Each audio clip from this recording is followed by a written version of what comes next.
विशाल यादव सारंग या बुलेटिनमध्ये आपण बातम्या विस्ताराने पाहणार आहोत। अरबी समुद्रातील स्मारक प्रकरणावरून संभाजीराजे हे आक्रमक झालेले आहेत। संभाजीराजे आज भूमिपूजन झालेल्या ठिकाणी जाऊन पाहणी करणार आहेत। अरबी समुद्रातील स्मारकाचं काय झालं असा सवाल संभाजीराजेंनी केलाय।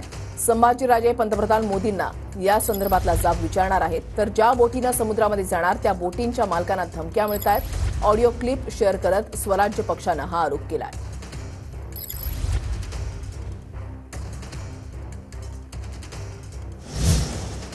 अरबी समुद्रामधल्या स्मारक प्रकरणावरून संभाजीराजे हे चांगलेच आक्रमक झालेले आहेत।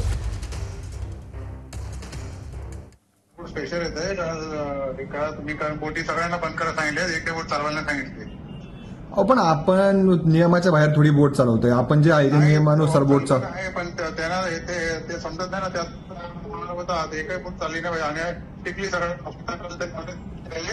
एकही बोट चालू नाही पाहिजे मला ऐकली। ऐका ना, संभाजी महाराज स्वतः त्या पोलीस प्रशासनाशी बोलतील। साहेब मी तुम्ही बोलता ते मी ऍग्री आहे, पण ते लोक आम्हाला ऍग्री नाही, ते काय करत देत ना। तर तुम्ही जे बोलता ते मी त्यांना सांगितलं बा त्याने बोटी फिरायला मागवली म्हणून। तर बोललं तसं नाही, आमच्याकडे त्यांची लिगली परमिशन नाही आहे आणि तुम्ही एकही बोट देऊ शकत नाही त्यांना। आणि तुम्ही जर बोटी तुमच्या एकही जर पाण्यात बोटी तिची जागेवर तिचं लायसन कॅन्सल नाहीये। विषय काय हा सरकारच्या पुढे हे विषय मांडणं आम्हाला बघायचंय, जाऊन आम्हाला ते शोधायचं कुठे दिसते ते। बरं आम्ही काय म्हणतो का आम्हाला त्या पॉइंटवर जायचं नाही, जिथं जी पेरिफेरी आहे, जिथे ती बाउंड्री आहे तिथं पण तिथंच बोटीनं अलाउड आहे, त्या पलीकडे जातच येत नाही। मग आम्हाला तिथं पण जायला सुद्धा बंदी, म्हणजे काय कारण असताना अडवायचं? काय ते कारण तर सांगवतील का आम्हाला तुम्हाला अडवायचंय? आणि मग मी उत्तर जर मान्य असेल मी मान्य करेन, पण काहीच नाही आम्हाला अडवायचं। कारण काही भाजपचे प्रमुख पंतप्रधान नरेंद्र मोदीजींच्या हस्ते झालं ते उकरून बाहेर विषय काढायचं नाही, असं नाही चालत ना हे लोकशाहीत। आम्हाला जाऊन यायचं ना समुद्रात। आम्ही कुठला नियम आहे, कुठल्या गोष्ट करायला लागलोय? पण बोटी आम्ही बुक केलेत, आम्ही रितसर पैसे भरून बुक केले। त्यांना तंबी करतात, तुम्ही कसं करता? हे भाजपचं सरकार आहे। तुम्ही जर त्यांना बोटीत बसवलं तर स्वराज्याच्या सगळ्या कार्यकर्त्यांना बोटीत जर बसवलं तुमच्या परमिशन रद्द करण्यात येतील। म्हणजे जो कोण प्रामाणिक प्रयत्न करतो, जो प्रामाणिक प्रयत्नाच्या माध्यमातून लोकांच्या पुढे विषय आणतो, जो 2016 नरेंद्र मोदी आले ह्याच्या म्हणजे जल पूजनासाठी, आज कोणीतरी जो विषय काढायला गेलं बाहेर म्हणून त्याच्यावर दडपशाही। पुढच्या बातम्यांकडे वळूयात। जम्मू काश्मीर आणि हरियाणामध्ये काँग्रेसचं सरकार येणार असं एक्झिट पोलनं सांगितलेलं आहे। एक्झिट पोलच्या आकडेवारीनुसार भाजपला झटका बसू शकतो। हरियाणामधून सुद्धा भाजपचं सरकार जाणार असा एक्झिट पोलचा अंदाज आहे। जम्मू काश्मीरमध्ये काँग्रेस आणि एनसी आघाडीला पसंती मिळत असल्याचं पोलचं म्हणणं आहे। हरियाणाच्या एक्झिट पोलवर नजर टाकली तर मॅट्रिक्सच्या एक्झिट पोलनुसार भाजपला 18 ते 24 जागा मिळू शकतात। काँग्रेसला 55 ते 62 जागांचा अंदाज वर्तवण्यात आला असून काँग्रेसचं सरकार येणार असं भाकीत करण्यात आलंय। दैनिक भास्करच्या एक्झिट पोलमध्येही काँग्रेसच्याच बाजूने आकडे आहेत। भाजपला 15 ते 29 जागा, काँग्रेस 44 ते 54 जागांसह बहुमत मिळताना दिसते। INLD आणि आघाडीला 1 ते 5 जागा आणि इतरांना 6 ते 9 जागांचा अंदाज आहे। सी वोटरच्या एक्झिट पोलनुसार काँग्रेस आणि नॅशनल कॉन्फरन्सचं सरकार येताना दिसतंय। 40 ते 48 जागा काँग्रेस आणि नॅशनल कॉन्फरन्सला दाखवण्यात आल्यात, तर भाजपला 27 ते 32 जागा मिळतील अशी शक्यता आहे। मेहबूबा मुफ्तींच्या PDPला 6 ते 12 आणि इतरांना 6 ते 11 जागा मिळतील असा सी वोटरचा अंदाज आहे। तर पीपल्स प्लसच्या एक्झिट पोलनुसार जम्मू काश्मीरमध्ये काँग्रेस आणि नॅशनल कॉन्फरन्सच्या आघाडीत बहुमत दाखवण्यात आलंय। भाजपला 23 ते 27 जागा, काँग्रेस नॅशनल कॉन्फरन्सला 46 ते 50 जागांचा दावा करण्यात आलाय। PDPला 7 ते 11 आणि इतरांना 5 ते 6 जागा दाखवण्यात आल्यात। पूरे बहुमत से भारतीय जनता पार्टी की सरकार आएगी, 8 तारीख को आएगी, पूर्ण बहुमत के साथ आएगी। हमें पूरा विश्वास है।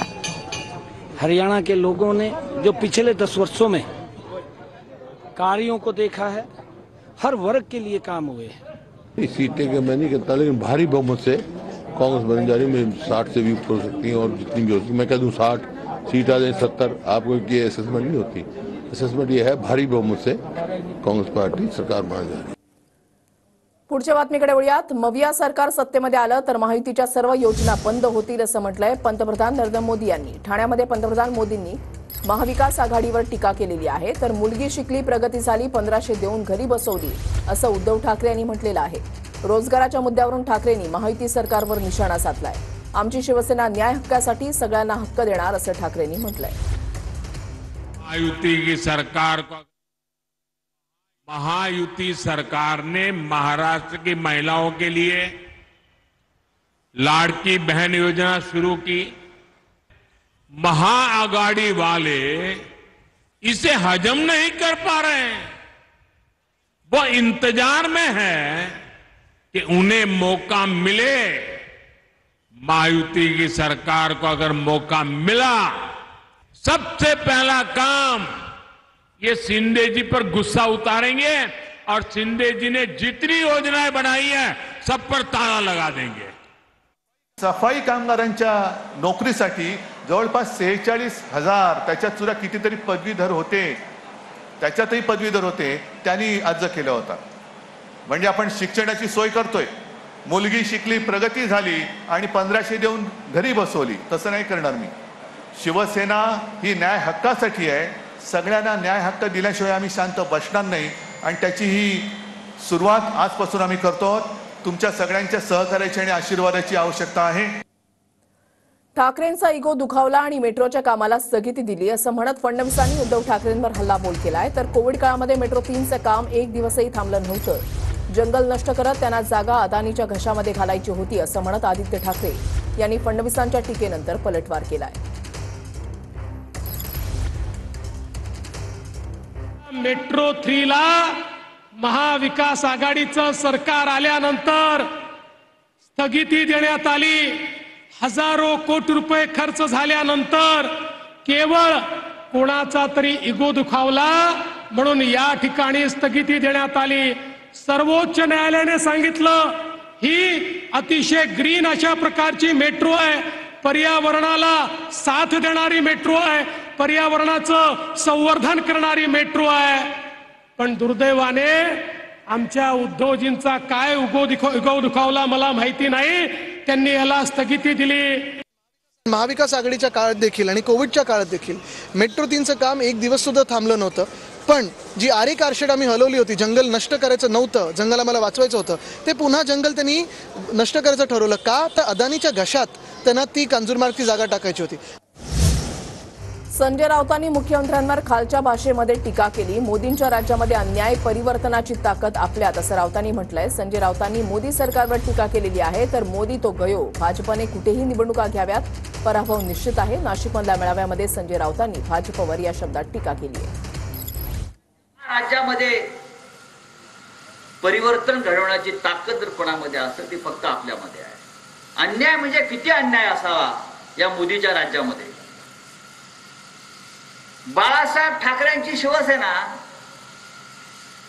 बाळासाहेब ठाकरेंची शिवसेना ज्याचे प्रमुख उद्धव ठाकरे झाले, जेव्हा या शिवसेनेची स्थापना झाली तेव्हा हे महाराष्ट्राचे मुख्यमंत्री 4 वर्षाचे होते गोधडीत. देशामध्ये आता कुठे निवडणुका घ्या, भाजपचा दारुण पराभव नक्की आहे. काँग्रेस येईल, शिवसेना येईल, राष्ट्रवादी काँग्रेस येईल, तृणमूल काँग्रेस येईल, म्हणजे जी आमची इंडिया आघाडी किंवा महाराष्ट्र विकास आघाडी, तेच लोक जिंकणार आहेत. मोदी तो गयो. मी देईल तो उमेदवार म्हणजे मीच तो उमेदवार असं असू शकतं असं म्हणत श्रीनिवास पवारांनी अजित पवारांवर टीका केली आहे. तर मी केलं असं पवार सांगत फिरत नाहीत, अशी टीका श्रीनिवास पवारांनी दादांवर केली आहे. बऱ्याच वेळा बोलतात मी दिलेला शब्द पाळतो, तर त्याच्यामुळं आता बघू दादा नक्की काय निर्णय घेत आहे. जेव्हा फॉर्म भरायची वेळ येईल तेव्हा कळेल, तेव्हा काहीतरी कारण तर सांगावे लागतील की नाही बारामतीकरांचा आग्रह झाला वगैरे वगैरे काहीतरी. आणि आता काल पण मी ऐकलं की ते परत म्हणाले की मी देईल तो उमेदवार. मग शेवटी मग त्यांना म्हणावं लागेल मी देईल तो उमेदवार जरी म्हणलो तर तो मीच होतो. साहेबांचा स्वभाव नाही की सांगत फिरायचं मी केलं म्हणून. इतके वर्ष बारामतीमध्ये जे काय 60 वर्ष साहेबांनी राज्य केलं, त्या साहेबांच्या विकासामुळेच हे सगळं झालेलं आहे. आणि म्हणूनच बारामती पंचक्रोशीत म्हणा किंवा अख्ख्या देशात शरद पवारांची बारामती म्हणूनच ओळखली जाते.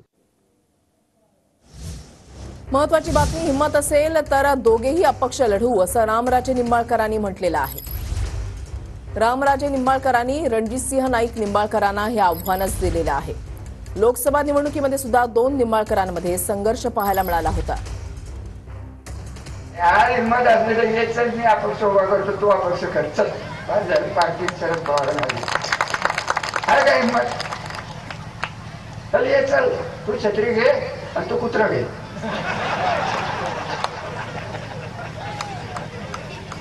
आहे का हिंमत? बघी ना.